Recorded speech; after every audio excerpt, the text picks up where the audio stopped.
Hello, hello, hello, and welcome into Iron Sharpens Iron, presented by Top Notch Plumbing. We're not reading an ad for strangers, these are our neighbors. Top Notch Plumbing is a Greeley built company.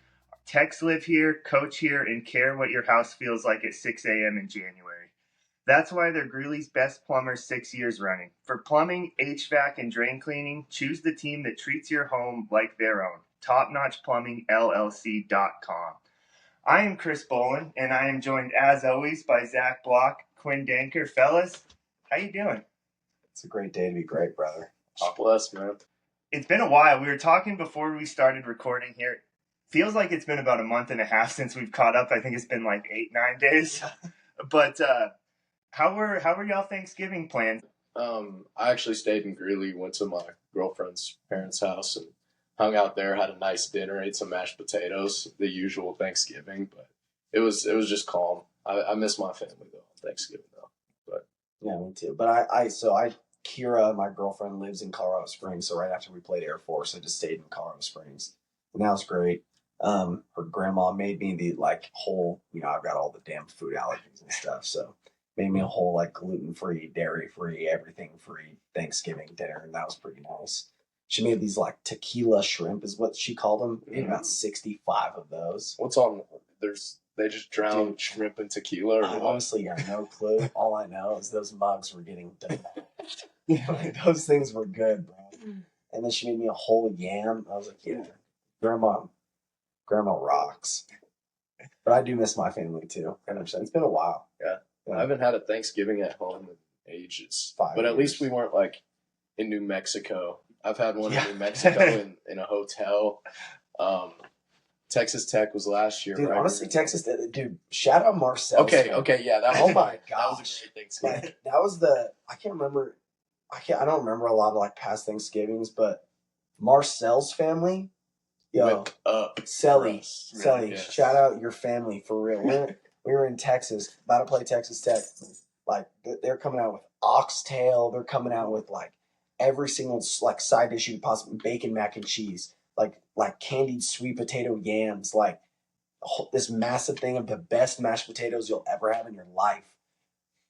Dude, I still think about it pretty often, honestly. But they came out with some real soul food. Now, soul food's my favorite food. That and Japanese food probably are my favorite foods. And I still think about that Thanksgiving pretty frequently. The story's kind of been going around. I don't think it was Thanksgiving, but Colin Knippel's family had the entire Charlotte Hornets team over. I saw that. How regular is that? Especially because every Thanksgiving, not every Thanksgiving, but a lot when you're playing in college, you're probably kind of scrambling to figure out where you're going to be. Was Marcel's family the only time you've really done something like that, or does that happen? Well, usually we have a dinner at Coach Smiley's house if we're not on the road. But that was an anomaly having Marcel's family living out there, so we could go and have a nice Thanksgiving meal instead of stuck in a hotel. But I think the guys that were around didn't have family or anything close by. All went to Coach's house and they had a nice meal. And so there's always something that we do on Thanksgiving. Right. I think too, me being at a couple different programs, you'll take a budget cut wherever. I mean, you'll take something where you don't have to spend your budget whenever you can. So if you're traveling, for example, when I was at San Marcos, we played, I don't even remember who we played, but it was one of the Bay Area teams that was really close to my house. And it might have been San Francisco State. It was San Francisco State. And so this is just a game in February. Instead of going out and having to pay for a team meal or whatever we were doing, my family just hosted and the whole team went over to my house and we just made, I think my mom made fried chicken or something. Fire. But you will take that over going out to eat every single day of the week. So we love when Smiley has us over to his house and we get to eat usually chicken and wings or whatever. Yes, Wing Shack. Some catered Wing Shack, whatever it is. But yeah, those meals at times are the best. I wouldn't think of it a lot because I don't travel a ton, especially before kind of getting into this role doing radio stuff. But I imagine just being able to sit down at a dinner table instead of eating in a hotel conference room. Yeah. Even if it's still just getting something catered in, I imagine there's a spiritual difference of it. Just kind of feels a little more wholesome. For sure. 100%. I love when we go. Yeah, I love when we go to we don't do a lot of team meals like out. We don't go out to eat a lot, but when we do, those are always a good time. It's the best. Yeah. The best. Because like we usually all sit together, like coaches, players, and all, but not like separate tables or anything. So we kind of just like hang out, break bread, talk, and those are the best times. Those usually like off season or maybe kind of in camp before. They're just sprinkled in the season. Like we do one You'll get like Boise. a random time. Yeah. Okay. Just sometimes on an away trip, depending on the trip. Yeah. What's the favorite place you've hit on one of those? Or do you have one? The thing is, I don't know if it's like consistent enough to have a well, here's mine is every time we've been to the CBI, the 2 times, we always go to BJ's and get Pazookies every single time. Have you been to BJ's before? No, here in town. No, there's not one in Greeley. Oh, then no, I have not. Oh that's my where, gosh, that's where I went the day before Thanksgiving. Fire! Bro. Oh my. Oh, God. I was with you. No. Yes, bro. No, We went to after Air BJ's one Force. time. No, that was in Texas Tech. That was a good one. No, last year Texas Tech. Yeah, just me and Zach. It was great. BJ's time, and then yeah, that was great. But no, BJ's is great.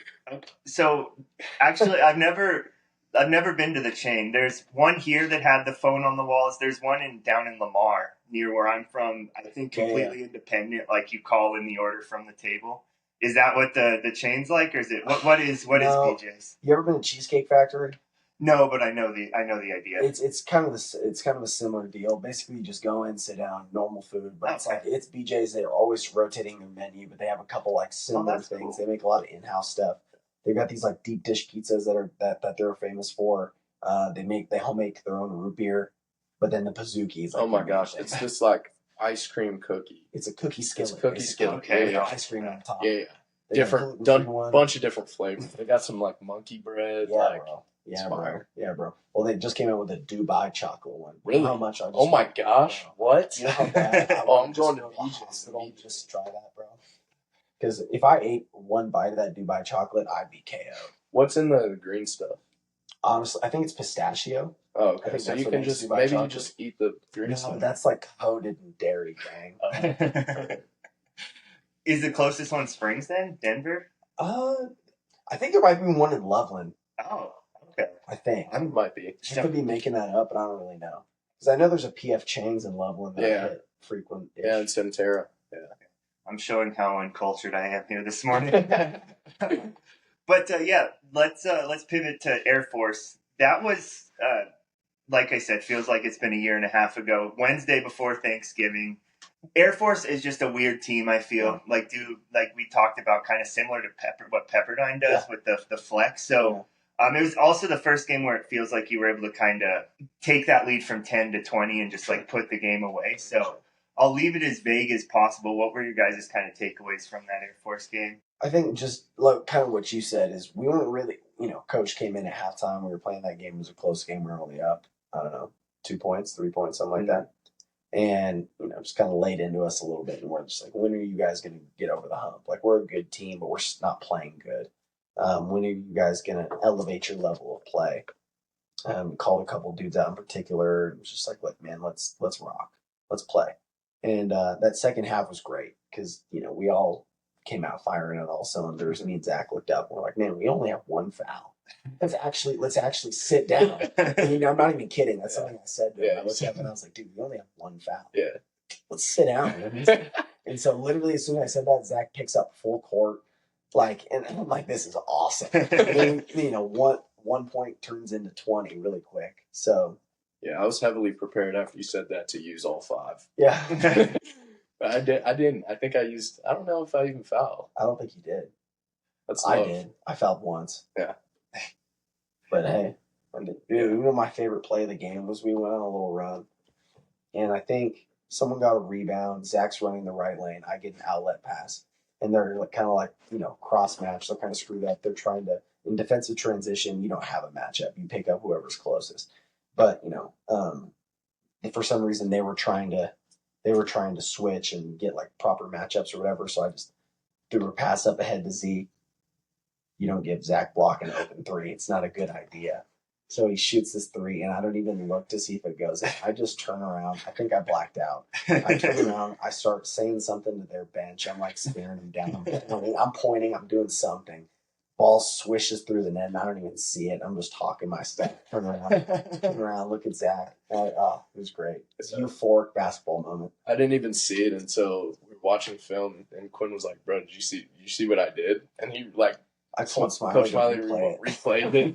And bros all turned around. As soon as I get the ball, I'm like, "What in the world?" PG gave me a minus on my offensive get back. Well, you were already back though, weren't you?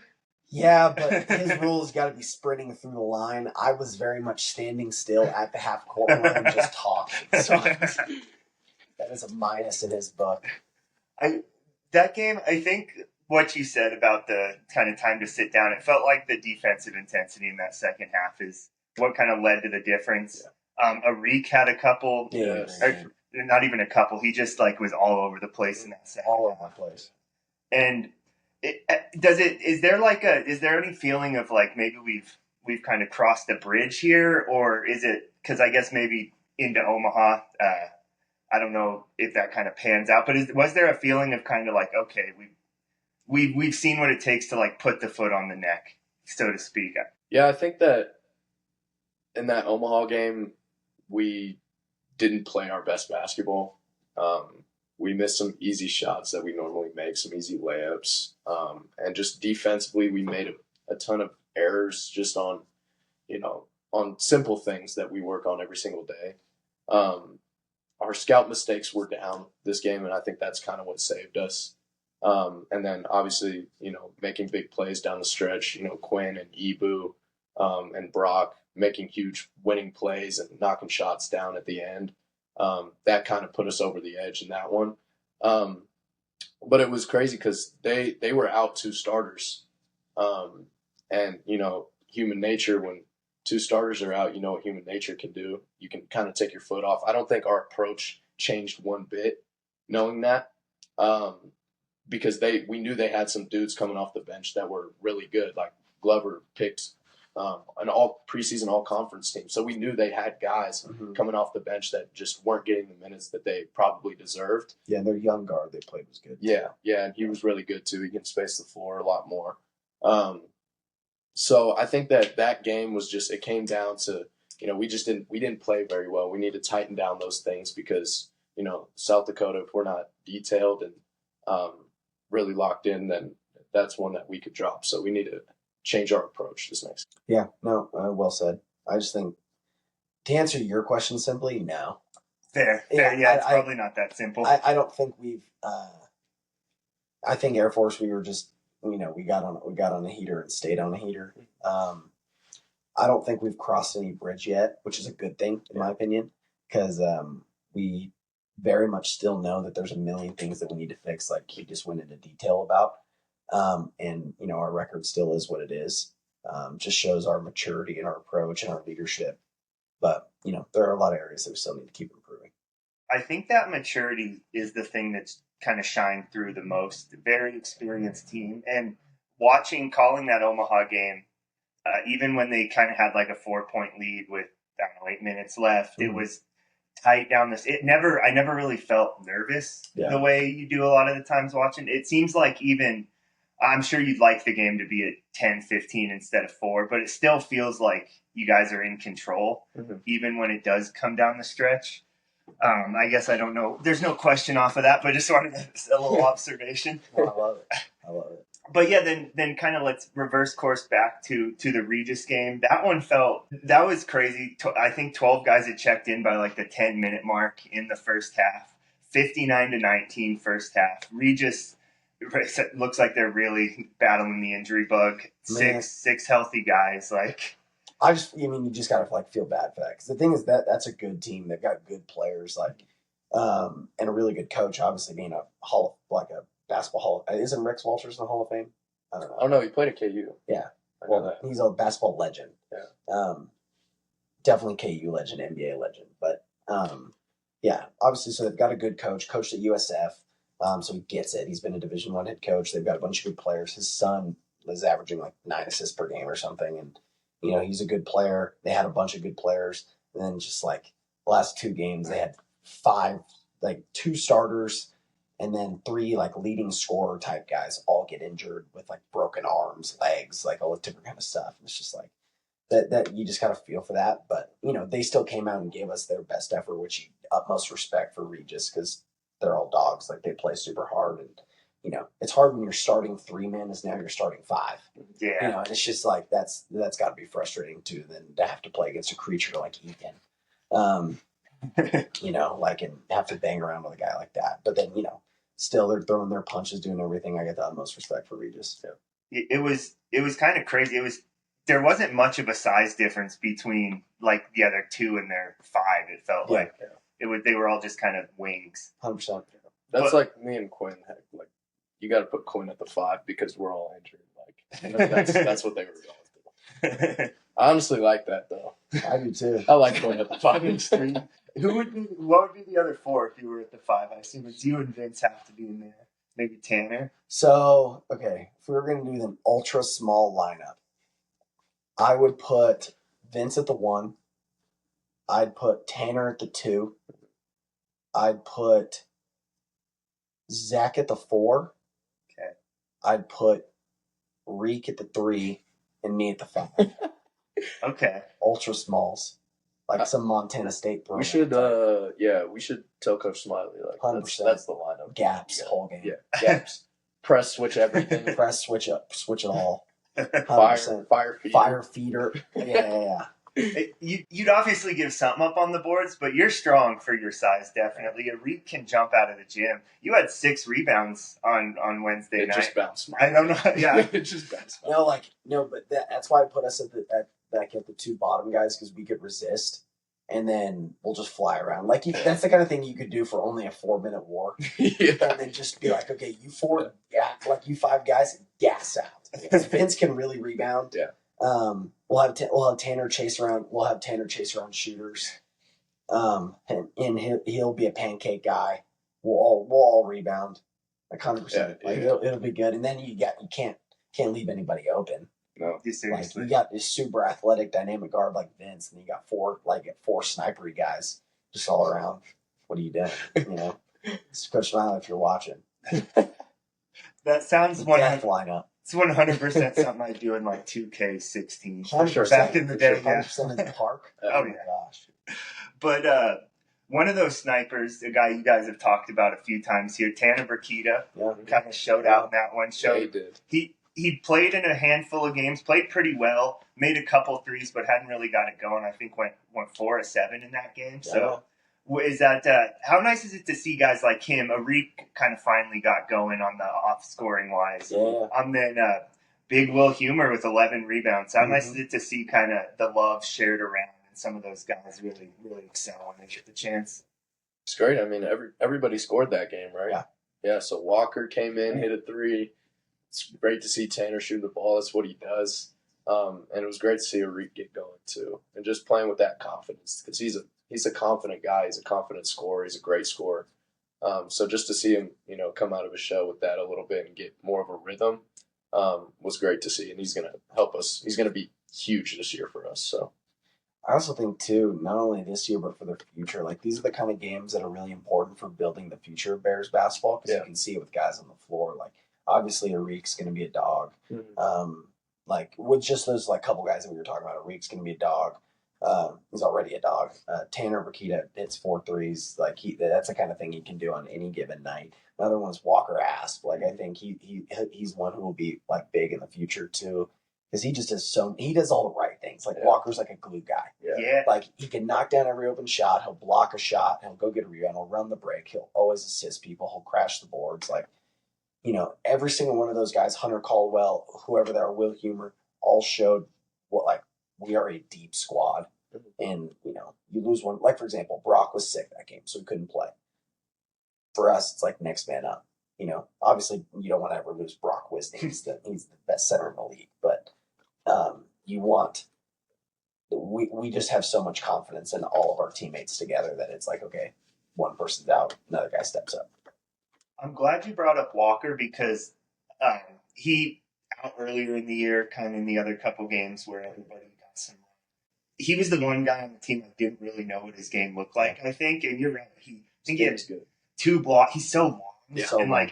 I don't He's even want to really say athletic. sneaky athletic. He's He stupid like athletic. looks it too. I promise he will dunk on you.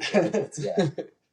Hunter knocked down a couple not big threes. I think he got shorted 1 3 in the stat I think so sheet. too. Did he? Yeah, because he hit 2 of them. Yeah. There was a foot on the line or what? Maybe. I don't know. I think they just gave it to somebody else, to be completely honest. I think they gave it to Egan. Oh, Egan's 101 from 3. Isn't Hunter 34? I think he's number 34. I think he's Hunter? 4. Oh, yeah, he is 4. Oh, I'm tripping. They may have given it to Egan. Because I was talking to his dad after the game, and he was like looking at the stats, and I was like, no, I know. There should be 3 more on there. But, it's cool to see, like, everybody eat a little bit. And you're right, that team's super deep. Like, and different, like, William Humer, like, big bruiser, can shoot a little bit. But, like, if you need kind of that really big 4 when maybe Brock isn't around. Yeah. Hunter, like a pick and pop, like, master. And then walk. Everybody seems to do something a little bit different that could fill a gap when needed. 100%. Like, I'm excited to see those guys, like, in future years, too. Like, this year and future years, they're going to be really good. I'm excited about it.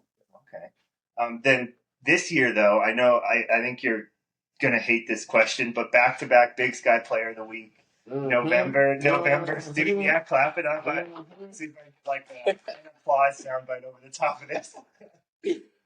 But I don't really know what the question is, just how to shout you out. But, like, it has to be cool getting noticed for, like, the things you're doing. It's obviously Coach Smiley, I asked him about it. He says it's like a team award because you're not getting those honors if the team's not winning. But it still has to be cool to kind of be noticed for what you're doing, right? For sure. No, it's definitely cool to be recognized that our team is doing a good enough job to win games, and I'm having a part, like a good part in that. So that was good, and I think it was nice too that the Portland tournament, because we just had a crazy stretch of games with playing 3 games in 3 days with Portland, then 2 days later going to Air Force, then 2 days later going to Regis, 5 games in 8, 9 days, whatever it is. It's a crazy stretch, and then now we're straight to the Summit League Challenge, but. Those like 5-game stretch, and then to be able for our team to come out of it 4-1, and that one being a full court buzzer beater, and then to have our team, like you said, it's a team award, but have our team get granted that award and me win it, it was I think it was just like spoke highly of our team, that we were able to be resilient enough to day in day out just have enough joy to really enjoy what we're doing. And yeah, it was great. It was fun. It was fun for me and fun for the guys. Yeah, this dude deserves every bit of that award. Like, he's one of the hardest workers I've ever been around. His mindset, his leadership every day just carries over to the whole team and makes everybody better. He's a guy that any team in the NBA would want on their team, right? Like, he's a dog, and those awards, like those were earned. Like, he earned those. Those weren't given. And the Lord has blessed him, and it really brings glory to the Lord, having Quinn being a Christian athlete who speaks highly of Jesus and commits his life to him and puts him first in everything he does. Like, that is such a blessing to have him glorified through Quinn. And I'm just super excited and thankful that he's my teammate and we get to go to war every single day. And he's made me a better player each and every day going against him. Like, there's nobody that I'm going to play against that challenges me more than he does in practice every single day. So, it's a team award, but this guy earned it and he deserves it. So, well said. On that note, let's pull back to the fun banter.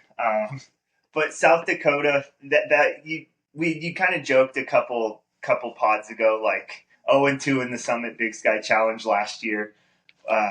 And the one loss this year actually against St. Thomas, was it a nice little get back at the Summit League to take down the defending champion on Wednesday? On Wednesday.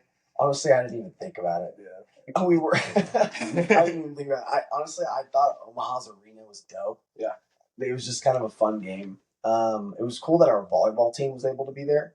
Oh yeah, they were out because they're playing Creighton, which is 5 minutes from Omaha. Put on a great. They ended up losing 5 sets. Did you watch it? No, dude, it was crazy. Really? Like they went up 2-1 in sets. And you know what always makes me mad about these games on ESPN Plus and stuff is the announcers that they get for these games are just such glazers for like whoever the top seed Really? is.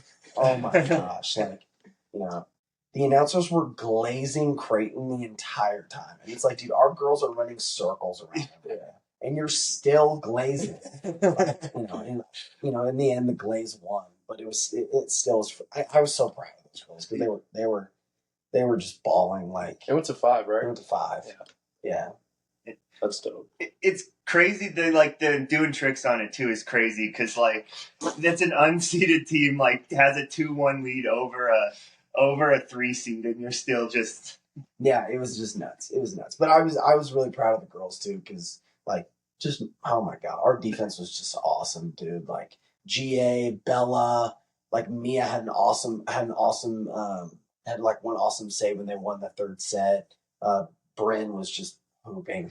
Bryn was hooping. Alina was hooping. It was great. It was fun to just watch them do their thing. It was one last time. It was pretty awesome. okay. And then so they would have. That was the night before their game. They came in and watched y'all. We were trying to convince Smiley to let us go stay another night in Omaha so we could go watch. We can go watch their game, but he wasn't going. Yeah, it wasn't going. Budget maybe didn't quite allow that one. I just think it was more like he was worried about like timing and stuff. Just because it's like you got to respect it. And like Zach said earlier, South Dakota could destroy us. So like we have to lock in and just get ready for this game for sure. Yeah, let's actually perfect segue. You're a better host than I am. South Dakota coming to town tomorrow. It's Friday morning. Little inside baseball. Talking a little bit before we started here, you were saying they're pretty similar to Fullerton, at least kind of conceptually. Yeah, they play super fast and they press on makes and misses. Mm-hmm. Just kind of similar. I mean, Fullerton didn't press a lot until the end, but they play super fast. The pace is very similar.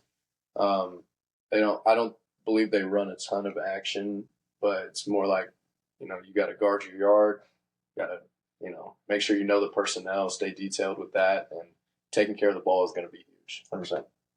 Okay, so that's a thing with the Warriors back when there were, I hate comparing anybody to the mid-2010s Warriors, but when things went wrong, it was turnovers a lot of the time because of their style of play. Is it fair to say kind of UNC is in a similar way where with the free-flowing, fast-paced offense, a lot of times it feels like when the offense is stalled out, turnovers have been a bit to play at that? Or I think any team struggles with turnovers. That's fair. I think, South Dakota actually, us and South Dakota are in the upper tier in Ken Palm or whatever in turnovers per game. Now, we've dropped in the last several games, but in the beginning we were turning over a lot. And I don't think it had anything to do with pressure. I think it had everything to do with we were just taking shots. Like, we were throwing punches and, I, for one, was turning the ball over too much, mainly just because I was trying to hit home runs too often instead of just hitting singles and doubles. In the last couple of games, we've just been hitting singles and doubles. And, you're not turning the ball over as much. Like Zach said earlier, scout mistakes. We're not having as many scout mistakes because we're not trying to make up for whatever turnover we just had. No, but I think it was just because we were trying to throw home runs too often. But, something you can always fix. Oh, that makes sense. Looking for that highlight play, especially in some of those early games. It feels like the time to go for it. Yeah. Okay, then with the press, I don't want to say it's given you guys troubles this year because there hasn't really felt like a team that's stuck with it. Mm-hmm. But something that from time to time has thrown a wrench in things that you've seen. What is this South Dakota press like a trap, or is it more to just slow the offense down? Or we'll do both. Yeah, I mean, it's mainly so. There's a new thing in college basketball right now called tagging.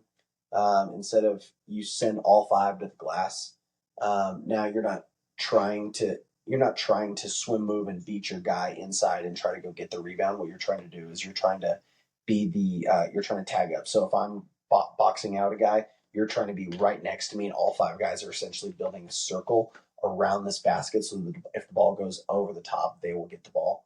But then it's also so that if they get a rebound, now they're immediately into a press matched up and no one can get by them. It's a kind of an idea that was kind of in European basketball. Redacted. We did it when we scrimmaged them.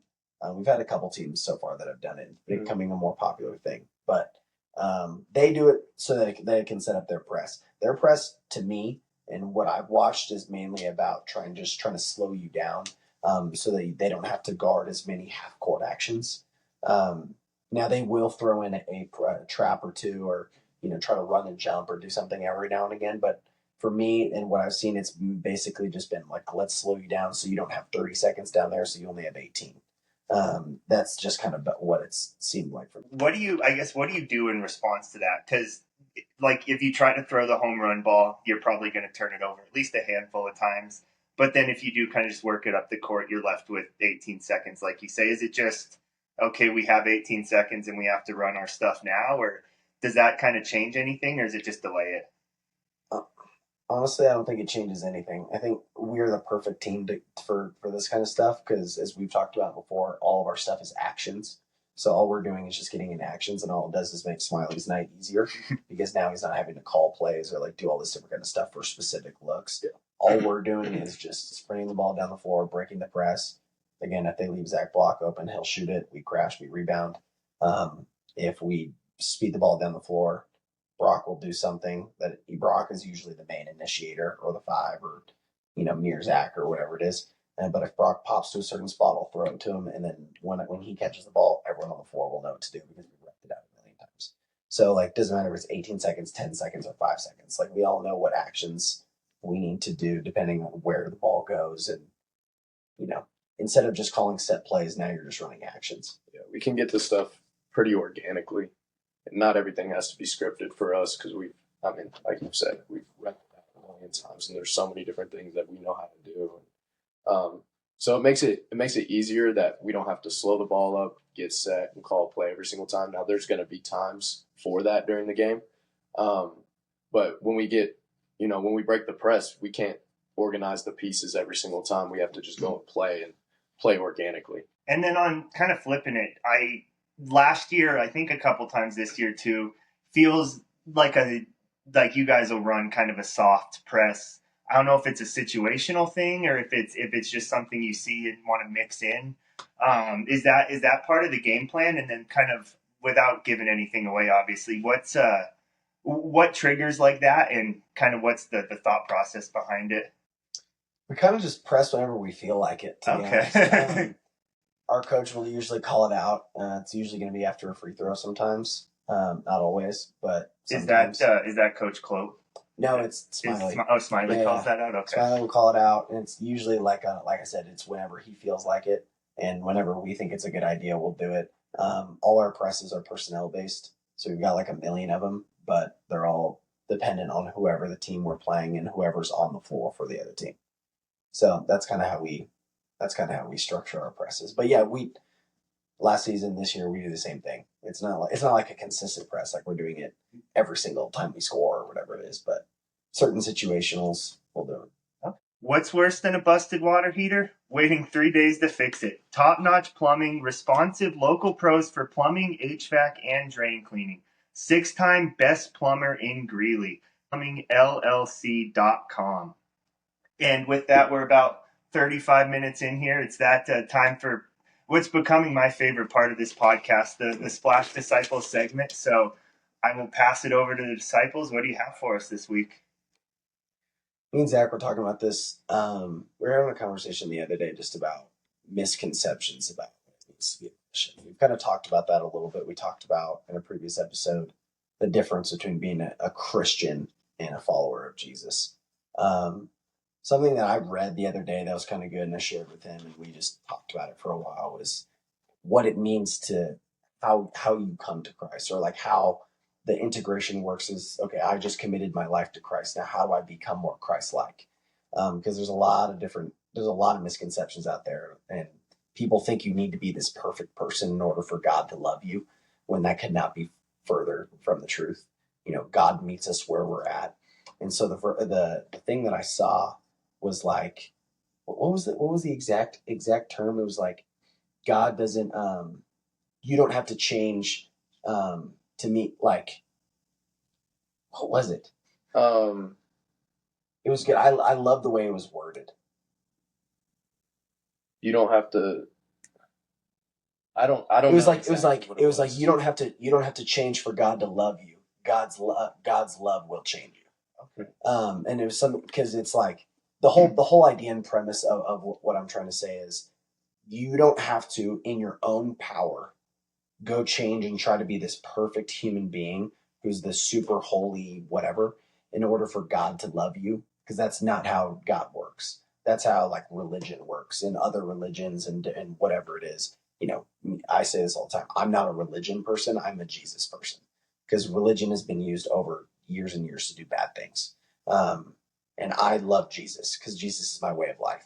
And so I have since committing my life to Jesus and studying him and trying to become closer to him. Therefore, he has changed me.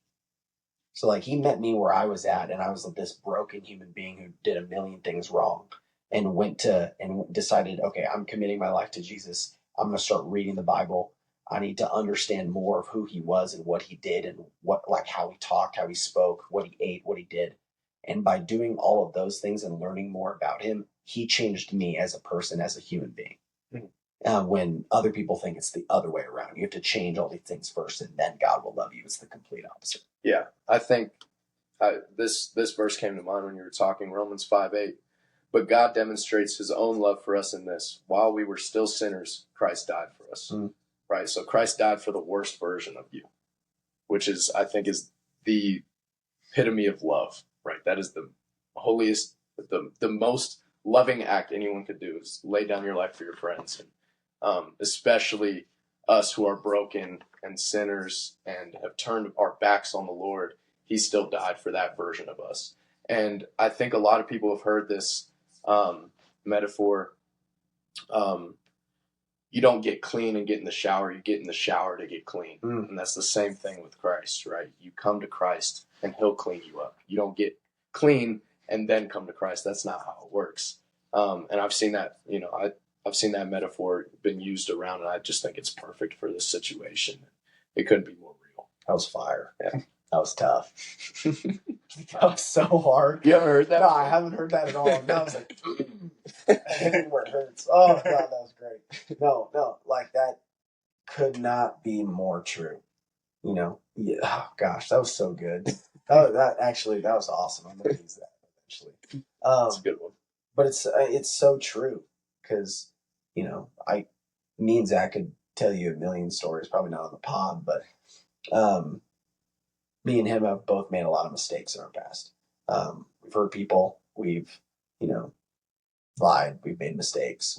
We're not perfect human beings. None of us are. Still continue to make mistakes. 100%. And God changed us because he met us where we were at. He showed us his love. And that once you are showed a glimpse of what his love is, you'll never go back. Because like Zach said, it's the ultimate love. He loved me when I was, frankly, in my opinion, I'm not a great person. And met me where I was at. And he showed me exactly what I could be through his model of his life. And all I had to do was continue to learn and grow and improve. And I later, it's hard to realize when you are the person, but when you hear people being like, man, you've changed a lot. Like what happened? Like you have this new glow about you. What is it? This new, people love to say the word aura nowadays, but like, what's this? I say that jokingly, but like, what is this new like feeling that you radiate off? That's something that happens when you commit your life to Christ. How important is it for people who may be still at square one, let's call it, to see and hear the stories of people who have like grown from that, like you guys? You've talked about in the past where there's kind of a connotation about people like preaching religion, and it's maybe viewed negatively, when really like the messages need to be shared and it needs to be communicated. So how crucial is it for people who may still be like waiting to see people like you who've kind of further along in your journey? I think it's super important for us as, followers to be witness to what the Lord has done in our life, to share our stories, to share our testimonies. That's why sharing testimonies are so powerful. I've known a handful of people who have come to Christ based on hearing someone else's story and how that changed their life.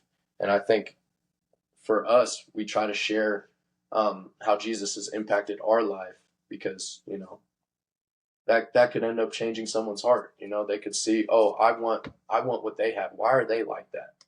Right? Like Quinn was saying, what is this glow that they have about them? What is this joy that they have? Like, they're going through something hard right now. How are they still able to have joy? So it's it's being a witness to and a testimony to what Christ has done through us that can, you know, truly impact people, because I was impacted by other people's testimonies. And so I know what that does, and how that can really impact someone's heart. And it's the whole reason we started Splash Disciples, was because social media as a whole, like me and Zach talked about and we looked at it, social media is so fake. Just how people portray themselves, and there are broken people out there who will look and see other people and start to idolize them or feel jealous, be like Zach said, why does that person have what I want, you know? But what they don't, and you know, this person has a perfect life. That's all they show on social media. Mm-hmm. You have no idea what that person has gone through in their entire life. Like, they are probably just as broken of a human being as you are, and you just don't understand it yet. You know, you have to trust in his plan to understand. So that's why we started Splash Disciples, is we were going to use social media, which is the main mass media information platform. And we were like, okay, we're going to use this to show real content of people sharing real testimonies. Mm-hmm. And it started with us, and then we kept hitting up people from UTC or like different, you know, walks of wherever you in your walk of life with Christ, doesn't matter. Like, share your testimony. And how many people that we've had like text us, or different people that say like, man, this person's testimony from, I've said this in a previous podcast, a person's testimony from in Ohio changed a person's life in California. And now that person in California has come to Christ. Like, it's such a powerful thing to be able to share your story and testimony. Yeah. And I think just going off of that, like what you're saying about being real, like, I don't know. I just think that's, you know, something in social media, like you're saying, is not prevalent. Like, we're hiding behind the truth, right? The truth is that we're broken. We need help in our lives. Everybody goes through hard things, and to be real and to be able to, you know, especially admit your mistakes and admit the things that you've done wrong. That only brings more glory to God when they see the change of heart. And I think that some people will be afraid to share the things that they've done wrong, because they're afraid what people will think of them. But at the end of the day, like, you sharing, everybody's done things that are wrong. Everybody's messed up. So that's part of being human. Mm-hmm. But that can also show God's love and the work that he's done in your life. So I think it's super important to share the low moments, the things that you've done wrong with people, and Splash Disciples will give us gives us a way to do that and share that with people. Yeah, and once again, that is at the Splash Disciples on Instagram. So you probably see, if you're looking there, you've probably seen a couple of these clips, and hopefully doing this segment kind of pushes that same goal. We'll get the word out to just more people who may need it, may not have been exposed to it. So I really appreciate, as always, you guys bringing that to the table. Thanks for letting us do it. Appreciate you. Awesome. Well, that'll do it for us here today. As always, this has been Iron Sharpens Iron, coming at you once a week here during the season. Zach, Quinn, any parting thoughts? Appreciate you, brother. Appreciate you. All right. Have a good one.